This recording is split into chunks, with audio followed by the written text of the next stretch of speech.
Thank you, Mike. This resolution is like a mirror held up to the government of Ethiopia on how others see them, and it's intended to encourage them to move on reforms. Ethiopia is an important ally and partner in international peacekeeping. However, the continuing violations of human rights are absolutely unacceptable. I would note that the country reports on human rights practices couldn't be more clear, put out by the U.S. Department of State, and they cite serious human rights violations, including arbitrary arrests, killings, and torture committed by security forces, restrictions on freedom of expression and the freedom of association, politically motivated trials, harassment, and intimidation of opposition members and journalists. And when you read the report, it is like an indictment against the government of Ethiopia. Let me say to my colleagues that just yesterday I sent a letter to the U.S. Citizenship and Immigration Services on behalf of Demsu Abebe to get his family humanitarian parole to enter the United States and to remove the threats expressed to them by government forces. Demso was a track star, a world-class track star, who was tortured by the Ethiopian security forces in a way that made his ability to run go away. They tortured him on his feet so he couldn't run. I mean, that is so despicable, and it's just part of what I think is a very malevolent attitude towards people who disagree with him on human rights. I spoke to him in person on this. We had him at a press conference, and again, his story was absolutely compelling. Another victim of government torture, Abaguya Edeke, testified at our subcommittee's hearing on Ethiopia on March 9th. Abaguya is disabled and headed a government organization for disabled persons in Ethiopia. When he refused to join the ruling party or to sign off on what he described as the misuse of donated equipment for disabled people, he was jailed and made to crawl around his cell without his wheelchair. And in a subsequent imprisonment, he was taken from his cell and left in a forest without his wheelchair to die, vulnerable to wild animals. Fortunately, he was able to set a fire and was saved by some kind people who spotted the fire and came to his aid. These are not actions of a government that respects human rights, as they say they do, and they have a very good PR campaign, I have to admit, but it's all about the deeds, not the words, and the deeds, again, continue to be, I think, egregious. My staff and I, Greg Simpkins and I, first traveled on one of many trips to Ethiopia in 2005, and I can tell you we have been trying to get this government to respect fundamental human rights. And one of the findings or the Sense of Congress statements is that we want individuals to be held accountable for gross violations of human rights in Ethiopia through appropriate mechanisms, including using the new Global Magnitsky Human Rights Accountability Act to hold those individuals to account. Again, I want to thank the 50 members who have co-sponsored, and I do hope the members will support the resolution. I'd like to focus on a number of areas where Ethiopia, for example, I want to congratulate Chairman Smith on a great job of analyzing the type of tyranny that is evident in Ethiopia. This is a corrupt regime that is also oppressive and brutal with its own people. Let me note that its corruption spills beyond its own borders. We have U.S. citizens whose property was confiscated by the Ethiopian government, and arrogantly the Ethiopian government expects the U.S. to continue in a good relationship with it, and perhaps even giving some type of aid to Ethiopia when it actually has stolen property that it refuses to give back to U.S. citizens. I know that personally because we have a very prominent family in Orange County, California, whose property was confiscated, and after continuing to try, they get nowhere after years of attempting. But that property damage is nowhere, and property theft is nowhere near as offensive to our values as is the murder and repression and the torture that goes on in Ethiopia. What we have is a dictatorship that knows no bounds. So I very appreciate this bill. ዲስ ስታንዳርድ ዛሬ እንደዘገበው የአሜሪካ ኤምባሲ ከዚህ በፊት ባልተለመደ ሁኔታ ከኢትዮጵያ መንግሥት አቋም ጋር በይፋ ተጻሮ መቆሙን አሳይቷል። አሉ ተብለን የተጠቀስነው የእኛን አቋም አያንጸባርቅም ብለዋል ኒክ ባርኔት ለአዲስ ስታንዳርድ ጋዜጣ። ኒክ ባርኔት አድማጮች የአሜሪካ ኤምባሲ ቃል አቀባይ ናቸው፣ ወይም ኤምባሲውን ወክለው ለጋዜጣው ምላሽ እየሰጡ ናቸው። የሰማችሁትን ምላሽ የሰጡት ሪፖርተር ጋዜጣ የአሜሪካው አምባሳደር ወደ ኢትዮጵያ ውጭ ጉዳይ ሚኒስቴር ተጠርተው የአስቸኳይ ጊዜ ድንጋጌውን በተመለከተ አንስማማም ለምን አሉ ተብለው በተጠየቁበት ጊዜ ማንንም ለመጉዳት ብዬ አልነበረም የተናገርኩት፣ ለወደፊት ከመንግሥት ጋር ተቀራርቤ እሰራለሁ ብለዋል በማለት ሪፖርተር ጋዜጣ ላይ የወጣውን ንግግራቸውን ጠቅሶ አዲስ ስታንዳርድ ቃል አቀባዩን በጠየቀበት ወቅት ነበረ። አሉ ተብለን የተጠቀስነው የእኛን አቋም አያንጸባርቅም ሲሉ ቃል አቀባዩ ምላሽ የሰጡት። ሪፖርተር ጋዜጣ ላይ አምባሳደሩ ማይክል ሬይኖር አሉ ተብሎ የተጠቀሰው ቃል የአሜሪካ ኤምባሲ ስለ አስቸኳይ ጊዜ ድንጋጌው ከዛሬ 8 ቀን በፊት የሰጠውን መግለጫ የቀለበሰ ወይም ያለዘበ ሆኖ ነበር የታየው። ዛሬ አዲስ ስታንዳርድ ይህንን አንስቶ የጠየቃቸው የኤምባሲው ቃል አቀባይ ኒክ ባርኔት በጋዜጣው ተጠቀሰ የተባለው አባባል የእኛን አቋም አያንጸባርቅም፣ በመጀመሪያው ቃላችን ወይም አቋማችን እንደ ጸናን ነው ሲሉ መልሰዋል። ጋዜጣውና ቃል አቀባዩ ቃለ ምልልሱን ያደረጉት በስልክ መሆኑ ተገልጿል።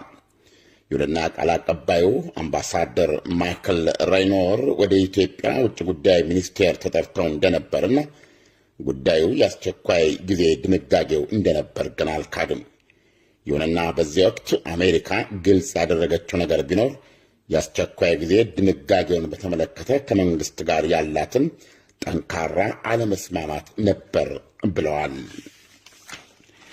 አስቸኳይ ጊዜ አዋጁ የተደነገገው የፖለቲካ እስረኞች መካከል ዋና ዋናዎቹ ከተፈቱና ጠቅላይ ሚኒስትር አቶ ኃይለማርያም ደሳለኝ የመፍትሄ አካል ለመሆን ስልጣን ለመልቀቅ ወስኛለሁ ብለው ባስታወቁ ከ48 ሰዓታት በኋላ እንደነበር የሚታወስ ነው። የአስቸኳይ ጊዜ አዋጁ የተደነገገው የእስረኞችን መፈታት በአገሪቱ ከፍተኛ የሕዝብ መነቃቃት ከፈጠረና የጠቅላይ ሚኒስትሩ የስንብት ውሳኔም የአዲስ ዘመን ማብሰሪያ ምልክት ተደርጎም በተቆጠረበት ሰሞን መሆኑ ለብዙዎች ያልተጠበቀ ነበረ።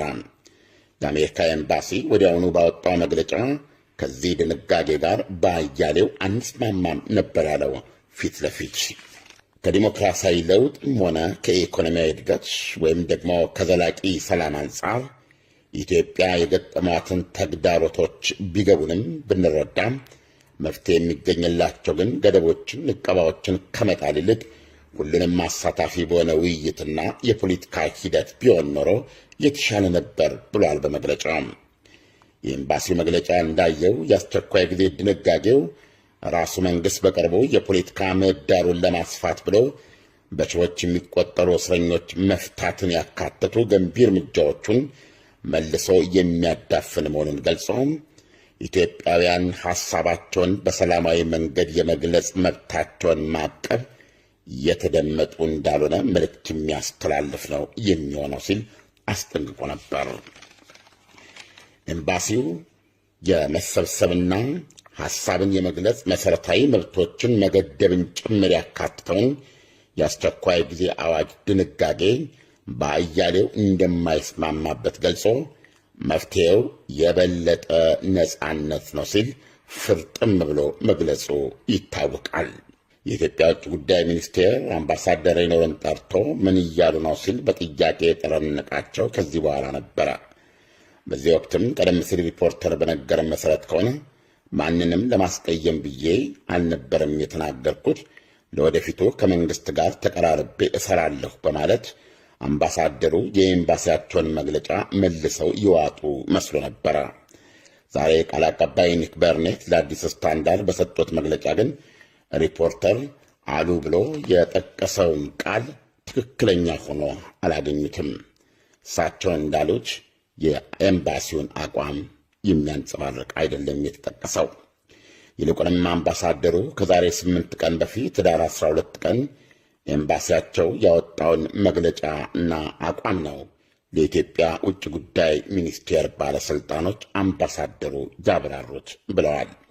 በነገራችን ላይ አድማጮች በትናንትናው ዕለት የኦፌኮ የተፈቱ አመራር አባላት እነ ፕሮፌሰር መራራ ጉዲናና አቶ በቀለ ገርባ እንደዚሁም ጓዶቻቸው ከ200 እስከ 300 በሚደርሱ መኪናዎች ታጅበው ስለመፈታታቸው በስርዓት ደስታውን ለመግለጽ ነቀምት ስታዲየም ውስጥ ተሰብስበው ሲጠብቃቸው ወደ ነበረው ሕዝብ ለመድረስ በሚያደርጉት ጉዞ ከአምቦ ተነስተው ማለት ነው ነቀምት ለመድረስ 20 ኪሎ ሜትር ገደማ ሲቀራቸው ያለ ቦታ ላይ የመከላከያ ኃይሉ ከአስቸኳይ ጊዜ ድንጋጌው አንጻር ጉዟቸውን ገቶ ለሰዓታት ካገታቸው በኋላ ወደ አዲስ አበባ እንዲመለሱ ያስገደዳቸው መሆኑ ተዘግቧል።